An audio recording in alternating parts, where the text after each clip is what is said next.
Ito po tayo mga Cubs ngayon sa area Jeddah, Saudi Arabia mga Cubs. Ito yung area natin, medyo malungkot at medyo kaunti lang. Wala tayo sa city mga Cubs. Housekeeping. Dito tayo sa may Jeddah. Medyo probinsya na itong napuntahan natin mga Cubs. Pero galing tayo sa Riyadh. Almost 10 years tayo sa Riyadh nag-housekeeping mga Cubs. At para sa kaalaman ng ating mga kababayang Pilipino na gustong mag-housekeeping dito sa Saudi Arabia, mag-cleaner dito sa Saudi Arabia mga Cubs, kapag kayo ay nag-cleaner ay lahat ng mag-cleaner dito sa Saudi Arabia mga Cubs ay libre na po ang accommodation. So para sa kaalaman ng iba, para sa mga first timer, kasi may nagtatanong kanina sa video ko sa comment section na libre ba daw dito. So para sa kaalaman ng lahat na gustong mag-cleaner dito sa bansang Saudi Arabia, kapag kayo ay nag-cleaner dito mga Cubs, sagot na po ng employer. Ibig sabihin ng employer, yung kumpanya, ang mga sumusunod. Unang-una dyan mga Cubs, pagdating nyo dito, libre kayo ng accommodation. Pangalawa mga Cubs, libre kayo ng lutuan. Pangatlo mga Cubs, libre din kayo ng gasol. Minsan mga Cubs, may libreng gasol. Minsan, ambagan kayo ng gasol. Yung mga tangke ng gasol. Pero minsan may mga kumpanya mga Cubs na libre kayo. Libre ang mga gasol nyo. Mga lutuan, mga kutsara, plato, baso, kumot mga Cubs, unan, bed mga Cubs. Libre po lahat dito yan mga Cubs. Package na po yan sa accommodation pagdating nyo dito mga Cubs. At ito pa mga Cubs, yung food allowance na 300 mga Cubs, kasama din yun mga Cubs. Libre din yun. Kasama yun sa sweldo nyo pagka isang buwan na. Kaya mga Cubs, kapag kayo ay nag-apply, ganito ang gagawin nyo. Basahin nyo yung kontrata kung magkano yung sweldo nyo. Basahin nyo yung kontrata kung ilang oras yung duty nyo. Tapos mga Cubs, ang kadalasang basic nating mga Pilipino pagdating dito sa Saudi Arabia ay 1,500 real plus 300. Yan ang basic nating mga Pilipino. Yung 1,500 plus 300, yung 300 mga Cubs, yun ang allowance sa loob ng isang buwan. Food allowance mo yun, galing sa kumpanya. Pero yung basic salary mo talaga 1,500 real. So naging 1,800 siya mga Cubs. Ang sasahurin mo sa loob ng isang buwan. Pero mga Cubs, 8 oras mo lang tatrabahuan yon. Ang duty nun 8 oras. Pero kapag lumagpas ka dun sa 8 oras na duty, magbabayad na yung kumpanya mga Cubs ng overtime. So magiging mga 2,000 ang per month mo. So i-convert mo yun sa piso, 2,000 real times mo sa 1550 or 1580, depende sa palitan. Yun ang magiging kita mo sa isang buwan kung magkano sa piso. Meron naman dito mga Cubs, ang duty ay 12 hours. Kapag 12 hours ang duty mo mga Cubs, may 4 na oras ka na overtime. Yun yung hindi ka na maging 2,000 ang sweldo, siguro maging 2,300 o 2,500. Depende po sa overtime na 4 na oras kung magkano ibabayad sa iyo ng kumpanya mga Cubs. So 2,500 i-times mo na naman sa 15.50 o magkano ang resulta sa piso, magkano. Yan ang magiging salary mo o sweldo mo sa isang buwan dito sa Saudi Arabia kung ikumpara mo sa piso yan mga Cubs. Pagdating naman mga Cubs sa mga libre, mga transpo, dito talaga natural na yung mga Cubs yung ihatid sundo kayo, kasi libre talaga dito mga Cubs yung transpo. Ihatid kayo sa trabaho, tapos kukuhanin kayo sa trabaho, libre na talaga yung transpo mga Cubs. May mga bus ang dito, mga kumpanya, libre talaga yan mga Cubs. May mga coaster, ihatid kayo mga Cubs. May mga service dito. Ayan nga, sabi na nag-comment kung libre ba daw dito. Ang kagandahan dito talaga sa Saudi, kapag nag-housekeeping ka, makatipid ka dahil libre yung accommodation, libre yung tubig, kuryente, libre pa minsan yung gasol mga Cubs. Kaya makatipid-tipid ka talaga mga Cubs. Makaipon-ipon ka kahit papano. Unlike dun sa Manila, medyo gastos ka pamasahe, renta ng bahay. Yun talaga ang kadalasang sa Manila mga Cubs. At ito pa mga Cubs, kapag nag-housekeeping ka dito, okay, dito ka mag-apply, Kaunti lang kasi yung requirements nila mga kabs, passport, medical, yun lang talaga. At saka pagka natapos mo na yun, sabit mo sa agency sa Pilipinas, pag fit to work ka na. Tapos ano sa interview sa visa sa agency sa sa embassy. Yun lang ang ano nila mga kabs, mga requirements. Kaya madaling makaalis kapag dito ka mag-apply ng housekeeping. Unlike dun sa ibang mga country na medyo maraming requirements. Kaya lang dito, tiyagaan ka ng 2 taon na kontrata mga kabs. 2 taon ka bago makauwi. Yun ang ano dito mga kabs, pag nag-housekeeping kayo. Pero first stepping stone, unang stepping stone kung gusto mo talagang mag-experience ng housekeeping for abroad, pumunta dito sa Saudi Arabia. Dito ka sa Saudi mag-try ng housekeeping. Subukan mo lang. Mga 2 taon, kung hindi mo nagustuhan, hindi exit ka na, lipat naman sa ibang country. At least may experience ka na mga kabs. Ang una lang dito talaga medyo mahirap, manibago ka sa klima. Kasi dito, bihira lang umuulan. Ulan dito sa isang taon, isang beses. Tapos, init talaga, medyo mainit. Pero may aircon naman sa loob. Di naman kayo lagi sa labas nagtatrabaho.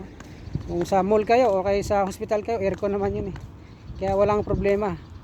So dito, mag-adjust ka ng sa mga lingwahe. Kasi minsan, unang tapak mo dito, di mo maintindihan. Tsaka mag-ingat din kasi siyempre hindi natin to bansa. Kailangan kabisaduhin mo muna bago ka lumakad mag-isa. Bago ka umalis mag-isa. Kailangan pagbaguhan ka, sumama ka muna sa mga kasamahan mong mga veterano. Huwag ka muna lumakad na mag-isa kasi di mo pa kabisado eh. Kung first timer ka na panood mo itong video na to, may mga video na tayo ng housekeeping kung paano mag-apply, step by step. Marami tayong ginawang mga video, mga interview sa housekeeping, paano pumasa, anong diskarte, paano gagawin para pumasa sa interview. English question, pinaano natin ng Tagalog, paano sagutin ang mga interview, mga tell me about yourself, why we should hire you, bakit kita tanggapin. Yun, bisitahin nyo lang ang channel natin mga kabs, Kabos na Vlogger, para sa mga karagdagan na mga idea na makukuha nyo kapag kayo ay mag-housekeeping dito at first timer pa kayo mga kabs.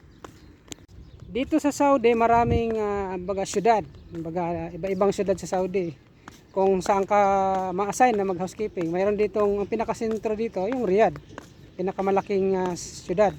Sunod yan mga kabs, Jeddah, marami rin yung housekeeping. Maraming mga Pilipino dito mga kabs na nag-housekeeping, libo-libo ang mga Pilipino dito. Marami na may tumanda na, mayroong mga baguhan, mayroong pa-exit, marami mga kabs. Marami na rin mga vlogger na mga housekeeping din. Basta ang kailangan mo lang naman kapag nag-apply ka ng housekeeping, unang-unang kukunin mo yung passport. Yun ang kukunin mo. Tapos apply ka sa mga agency sa Pilipinas. Paggawa ka ng resume. Yun ang mga dapat mong hakbang na gagawin mga kabs kapag ika-interesado mag-apply papunta rito. Waga mag first stepping stone ka na dito ka mag-umpisa sa iyong career pag housekeeping o cleaner. Housekeeping at saka cleaner mga kabs, pareho lang yan. Pareho lang trabaho niyan. Dito mga kabs, iba-ibang klase ng mga cleaner o housekeeping. Halimbawa, kapag sa hospital ka, cleaner ka sa hospital. Kapag sa mga bahay ka, kadalasan sa mga bahay mga kabs, yung tinatawag nilang on-call cleaner. Yung on-call cleaner mga kabs, kadalasan yan 8 oras lang duty nila.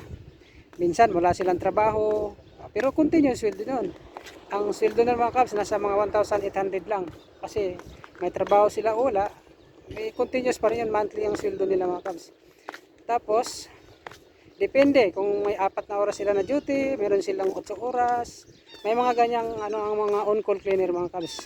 Meron din mga kabs sa establishmento, sa mga building, sa mga office, meron din mga kabs. Iba-ibang cleaner dito mga kabs ang ma-assignan kung ikay mag-apply dito. Halimbawa naman mga kabs, magtatanong ka sa experience mo kung pwede ba tong experience ko.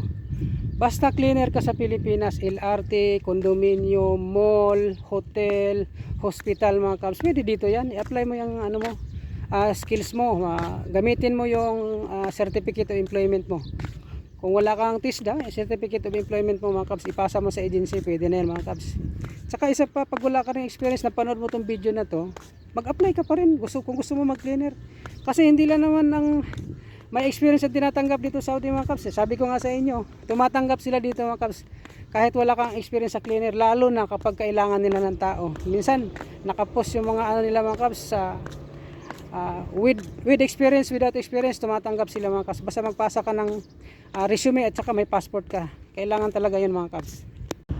Sa interview naman, kung nangamba ka dahil wala kang experience, wala kang alam sa mga chemical, wala kang alam sa mga housekeeping materials, mga housekeeping equipment, yung video natin mga kabs, kalkalin mo yung Kabos na Vlogger, yung channel ko mga kabs, nandun yung mga ano na matutunan mo, yung mga gamit na mga housekeeping, kung anong mga gamit na kailangan dito, anong isasagot mo sa interview. Nandun mga kabs, bisitahin mo yung channel natin mga kabs, doon mo tutunan yung mga carpet shampoo machine, mga polisher, yun ang mga gamit ng mga housekeeping. Yun ang mga kailangang itatanong sa'yo at sagutin mo rin mga kabs kapag may idea na. Madali lang naman mag housekeeping dito mga kabs, kahit nga walang experience. May makasamahan po ako mga kabs, walang mga experience po sila, galing sa Pilipinas, pero naging housekeeping sila dito mga kabs, mga first timer pa rin. Sa gastos naman mga kabs, pag-usapan natin yung gastos mo. Unang-una dyan, kukuha ka ng passport, 1,200 to 1,500. Tapos paghandaan mo rin ng medical mga kabs ng mga siguro 5,000. Sa medical yun mga kabs. Tapos pamasahe mo, siguro gagastos ka dito ng mga 10. Kung may placement fee mga kabs, minsan kadalasan sa agency sa Pilipinas may mga placement fee yung iba. Minsan naman mga kabs wala. So palagay natin kung magastos ka ng mga, sabihin natin 30,000 mga kabs. Dahan-dahanin mo lang yung mga requirements mga kabs para makakuha ka ng mga requirements. Pero wag ko muna mag-resign sa trabaho kapag nag-apply ka. Yan ang diskarte. Gaya ko dati, nag-apply ako mga kabs, hindi ako nag-resign sa trabaho. Inuunti-unti ko muna, naglakad ako ng passport. Sunod, nag-apply ako.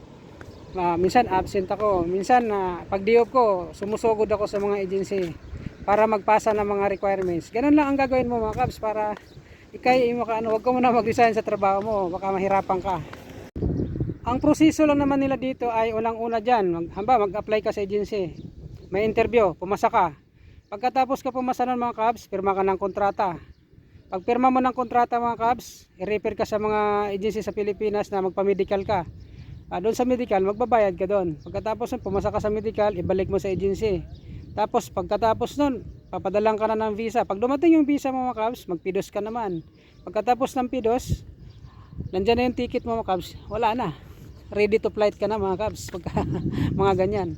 So hintayan yan mga kabs, pinakamabilis yan, 3 to 4 months. Yan. Pinakamalayo naman mga kabs, gaya ko dati 6 months bago nakaalis. Kaya lang, tiyaga lang talaga para makaalis ka mga kabs.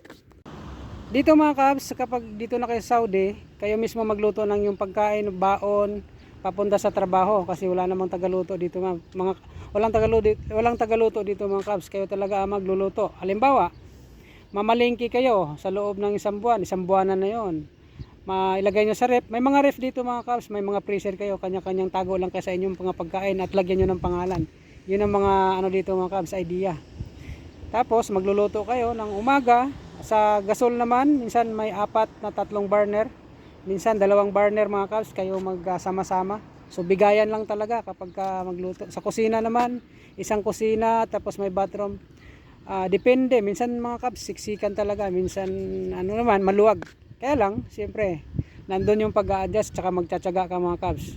Pasensya, habaan mo talaga yung pasensya mo dito. Dahil may mga kasama ka na ibang lahi, Pilipino, Bangladesh, Indian, mga Nepal, yun ang magiging makasama mo dito mga kabs.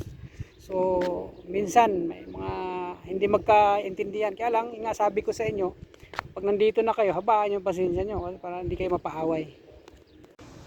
Pagdating naman sa mga kabs, yung insurance, may mga insurance dito, libre yan sa kumpanya.